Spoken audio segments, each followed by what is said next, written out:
20 février 1965, 10h47 du matin. Studio Paramount, Hollywood. La main de Bruce Lee tremblait légèrement pendant qu'il ajustait sa chemise noire.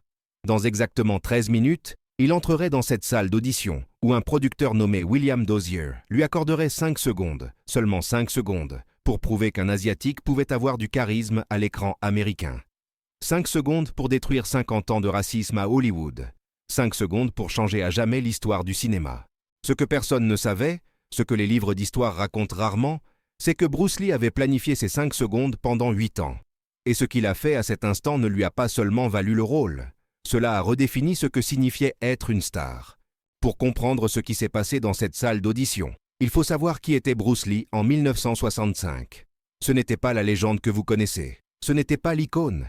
C'était un instructeur de kung-fu de 24 ans, luttant pour survivre dans un pays qui ne voulait pas de lui. Bruce était arrivé aux États-Unis en 1959 avec $100 en poche et un rêve impossible. Il voulait être acteur. Il voulait montrer au monde les arts martiaux chinois. Il voulait prouver qu'un homme asiatique pouvait être le héros, pas le méchant, pas le serviteur, pas le stéréotype. Mais Hollywood dans les années 60 avait des règles très claires pour les Asiatiques. Vous pouviez être le cuisinier sage qui parlait en énigme. Vous pouviez être le méchant sinistre avec une longue moustache. Vous pouviez être le jardinier qui disait « Oui, monsieur » et disparaissait. Ce que vous ne pouviez pas être, c'était le protagoniste. Ce que vous ne pouviez pas être, c'était charismatique, sexy, puissant. Bruce Lee avait passé des centaines d'auditions en 6 ans. Le résultat était toujours le même. Merci, nous vous rappellerons. Il n'appelait jamais. Une fois, un directeur lui avait dit en face « Tu es trop chinois pour jouer un chinois. Le public américain a besoin de quelqu'un qui ait l'air plus accessible. » En 1964, Bruce était au bord de l'abandon. Il avait une épouse, Linda, un petit garçon, Brandon, et il gagnait à peine assez d'argent en donnant des cours de kung-fu à des étudiants à Oakland. Il facturait $20 par cours. Certains jours, il n'y avait que 2 personnes. Mais Bruce avait quelque chose que Hollywood ne comprenait pas. Il n'était pas seulement un artiste martial. C'était un philosophe, un stratège, un étudiant obsessionnel de la nature humaine. Il avait passé des années à étudier non seulement comment combattre, mais comment capter l'attention, comment créer un impact, comment faire en sorte que les gens ne puissent pas détourner le regard. Et il avait un plan. Tout a changé le 2 août 1964. Bruce donnait une démonstration de kung-fu au Long Beach International Karate Tournament, en Californie. C'était un événement modeste, peut-être 200 personnes dans les gradins. Bruce n'était pas l'attraction principale. Il n'était qu'un autre instructeur montrant son style. Mais dans ces gradins se trouvait un homme nommé Jay Sebring. Jay était le coiffeur des stars, celui de Frank Sinatra, de Steve McQueen, de tous les grands. Et Jay s'ennuyait jusqu'à ce que Bruce Lee monte sur scène. Ce que Jay a vu l'a paralysé. Bruce ne faisait pas seulement des mouvements, il créait de l'art en mouvement. Il frappait un sac de boxe avec un coup d'un pouce qui le faisait exploser en arrière. Il se déplaçait comme de l'eau, fluide et imprévisible. Et il avait quelque chose de plus, quelque chose d'indéfinissable. Présence, magnétisme, charisme. Jay s'est approché après la démonstration. « J'ai besoin de ton numéro. J'ai un ami qui cherche exactement quelqu'un comme toi. » Cet ami était William Dozier, l'un des producteurs les plus puissants de la télévision américaine. Dozier développait une nouvelle série appelée Number One Son, basée sur Charlie Chan, le détective chinois. Il avait besoin d'un acteur asiatique capable de se battre, de jouer et d'avoir une présence de star. Jay lui a montré la vidéo de Bruce à Long Beach. Dozier l'a regardé 3 fois, puis il a dit quelque chose que personne n'attendait. « Amène-le, je veux le voir en personne. » Mais il y avait un problème. Dozier ne croyait pas vraiment que Bruce puisse fonctionner à la télévision américaine. Il avait vu la vidéo, oui. Impressionnant, oui. Mais la vidéo ne montrait pas la personnalité, ne montrait pas si Bruce pouvait parler, s'il pouvait connecter avec une caméra, s'il avait ce quelque chose d'intangible qui sépare un bon combattant d'une star. Dozier a dit à son assistant « Donne-lui 5 secondes devant la caméra. S'il ne me fait rien ressentir en 5 secondes, on arrête. » Quand Bruce a reçu l'appel de Jay Sebring, son cœur a failli s'arrêter. Une vraie audition, avec un vrai producteur, pour un vrai rôle principal. C'était tout ce dont il avait rêvé pendant 6 ans de rejet constant. Linda, son épouse, l'a trouvé ce soir-là assis par terre dans leur petit appartement, complètement immobile, en méditation. « Tu vas bien ?» lui a-t-elle demandé. Bruce a ouvert les yeux. « J'ai une chance. Une seule. Et je dois être parfait. » Pendant les 3 semaines suivantes, Bruce a fait quelque chose qu'aucun autre acteur n'aurait fait. Il n'a pas répété de dialogue. Il n'a pas répété de scène. Au lieu de cela, il s'est étudié lui-même de manière obsessionnelle. Il a emprunté une caméra vidéo, chose rare et chère en 1965. Il l'a installée dans son garage. Et pendant 3 semaines, il a tout enregistré. Il s'est filmé en train de parler, de bouger, de combattre, de rire, de regarder la caméra. Il passait des heures à revoir les bandes, à analyser chaque micro-expression, chaque geste, chaque moment où son énergie baissait ou montait. Il a découvert quelque chose de crucial. En personne, Bruce était magnétique. Mais à la caméra, quelque chose se perdait. La caméra ne capturait pas son énergie de la même façon. Il devait être plus grand, plus défini, plus intentionnel. Mais il ne pouvait pas être faux. La caméra détectait la fausseté instantanément. Bruce a développé ce qu'il appelait le compressed charisma, le charisme comprimé. L'idée était simple mais révolutionnaire. Si tu n'as que 5 secondes, chaque milliseconde doit compter. Tu ne peux pas construire lentement. Tu dois frapper comme un éclair dès le premier microseconde. Il a étudié les stars qui fonctionnaient à la caméra. James Dean, Steve McQueen, Marlon Brando. Qu'avaient-ils en commun?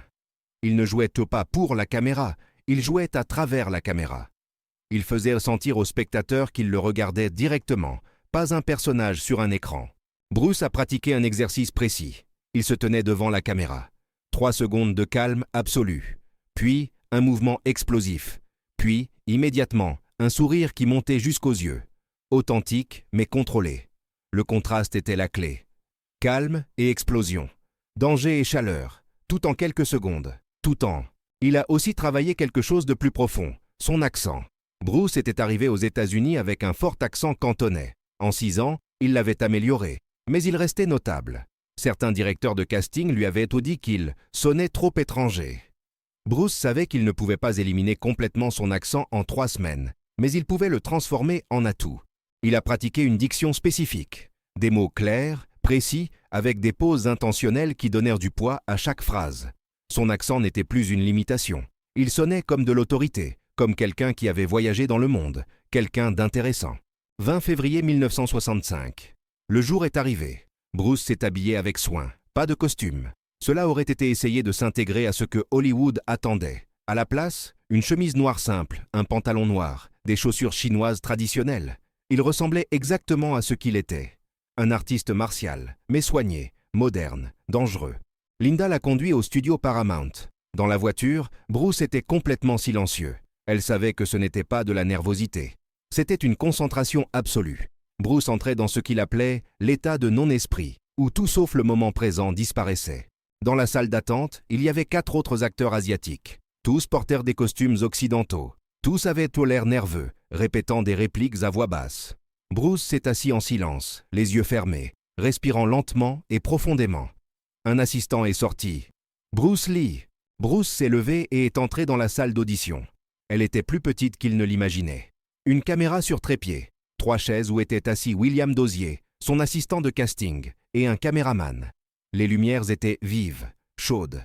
Dozier ne s'est même pas levé. Il a regardé Bruce avec l'expression ennuyée de quelqu'un qui avait vu 1000 auditions cette semaine-là. « Bruce Lee, c'est ça ?»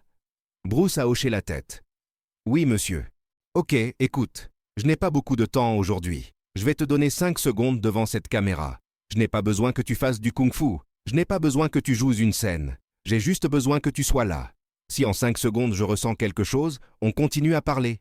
Sinon, merci d'être venu. 5 secondes. Pas même une scène.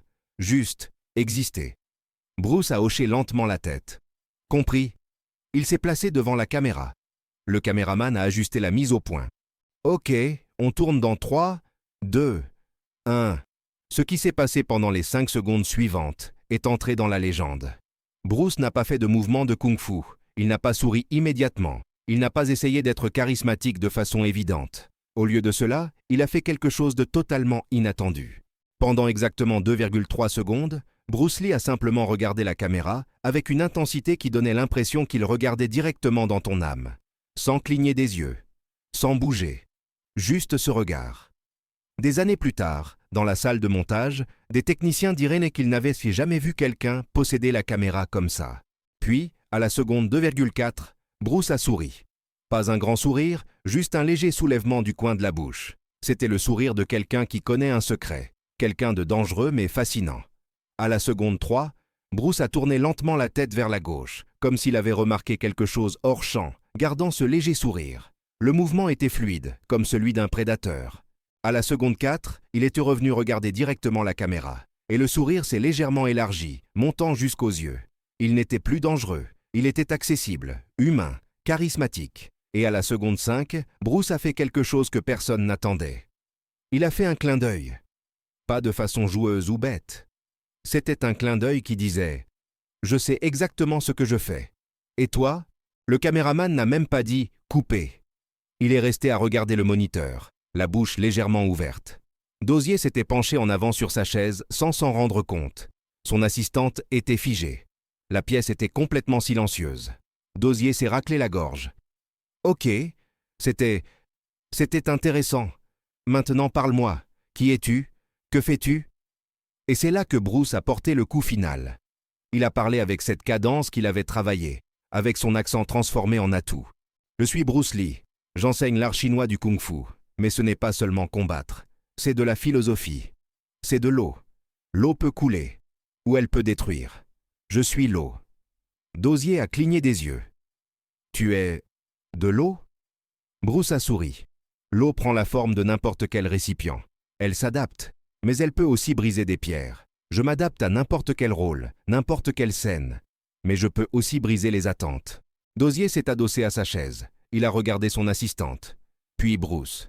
« Tu sais ce que tu viens de faire » Bruce est resté silencieux, attendant. « Tu viens de me démontrer en 5 secondes ce que d'autres acteurs ne peuvent pas démontrer en 5 ans. » L'audition a continué pendant 20 minutes de plus. Dozier lui a demandé de faire quelques mouvements de kung-fu. Il lui a demandé de lire quelques répliques. Tout ce que Bruce faisait était précis, contrôlé, magnétique. À la fin, Dozier lui a dit « Je ne peux rien te promettre aujourd'hui, mais je t'appellerai. » Bruce a hoché la tête, lui a serré la main et est sorti de la salle. Dans la voiture, Linda lui a demandé « Comment ça s'est passé ?» Bruce a souri. « J'ai changé quelque chose dans cette salle. Je le sais. » 3 jours plus tard, le téléphone a sonné. C'était Dozier. « Le rôle est à toi, mais je dois te dire quelque chose. Après ton audition, j'ai revu la vidéo. Je l'ai probablement regardée 50 fois, et à chaque fois, je trouve quelque chose de nouveau. C'est ce qu'ont les vraies stars. Des couches. On ne peut pas les déchiffrer complètement. » Le projet Number One Son n'a jamais vu le jour, mais Dozier a donné à Bruce quelque chose de mieux. Le rôle de Kato dans The Green Hornet. Et bien que la série n'ait duré qu'une saison, Bruce Lee est devenu la vraie star. Les enfants aux États-Unis ne jouaient pas à être The Green Hornet. Ils jouaient à être Kato. Mais la vraie révolution, c'est ce qui s'est passé ensuite. Les lettres ont commencé à arriver. Des milliers de jeunes Américains d'origine asiatique qui, pour la première fois de leur vie, voyaient quelqu'un comme eux être le héros, être cool, être charismatique. De jeunes noirs et latinos qui voyaient que Hollywood pouvait être défié. De femmes qui voyaient en Bruce une masculinité différente, non basée sur la domination mais sur le contrôle, la discipline, l'authenticité. Bruce n'a pas seulement obtenu un rôle, il a brisé une porte qui était fermée depuis 50 ans. Et après lui sont venus Jackie Chan, Jet Li, les acteurs asiatiques qui pouvaient être protagonistes, pas des stéréotypes. Mais voici la vérité que la plupart des gens ne comprennent pas. Bruce Lee n'a pas réussi parce qu'il était le meilleur combattant. Il a réussi parce qu'il a compris quelque chose de fondamental sur le pouvoir et la présence. L'arme la plus dangereuse n'est pas le poing. C'est savoir exactement comment utiliser chaque seconde qu'on te donne. C'est transformer les limitations en force. C'est comprendre que le charisme n'est pas quelque chose avec quoi on est. C'est quelque chose qu'on construit, qu'on pratique, qu'on perfectionne. Bruce Lee a passé 3 semaines à se préparer pour 5 secondes. La plupart des gens ne passeraient de pas 5 minutes. Et c'est la différence entre être oublié et changer l'histoire. William Dozier a gardé cette vidéo d'audition de Bruce pendant des années. Après la mort de Bruce en 1973, Dozier a donné une interview. On lui a demandé à propos de ce jour en 1965. Dozier a souri tristement. Ce jour-là, un producteur m'a dit que les Asiatiques n'avaient pas de charisme. Je lui ai montré la vidéo de Bruce. Il était resté silencieux pendant 1 minute entière. Puis il a dit « Ok, cet Asiatique a plus de charisme que n'importe quel acteur blanc qu'on a engagé cette année. » Bruce n'a pas seulement prouvé qu'il avait tort, il a fait en sorte que cette déclaration paraisse absurde. L'histoire de Bruce Lee nous enseigne quelque chose qui va au-delà du cinéma. Quand le monde te dit que tu ne peux pas, quand les portes sont fermées, Quand on ne te donne que 5 secondes, tu n'as pas besoin d'heures, tu as juste besoin de savoir exactement qui tu es et de montrer cette vérité sans excuse, sans filtre, avec une précision absolue. Bruce Lee est mort à 32 ans. Mais en ces 5 secondes devant une caméra, il a créé un héritage qui est encore vivant 60 ans plus tard. Parce que ces 5 secondes n'étaient pas de la chance. C'était 8 ans de rejet, 3 semaines de préparation obsessionnelle et une vie dédiée à perfectionner l'art d'être inoubliable. Et chaque fois que tu vois un acteur asiatique jouer le rôle principal dans un film hollywoodien, chaque fois que tu vois les arts martiaux représentés avec respect au cinéma, chaque fois que quelqu'un brise un stéréotype qui semblait incassable, tu vois l'écho de ces 5 secondes. Souviens-toi, à Hollywood, le charisme n'était pas un don, c'était une conquête. Et Bruce Lee l'a conquis en exactement 5 secondes.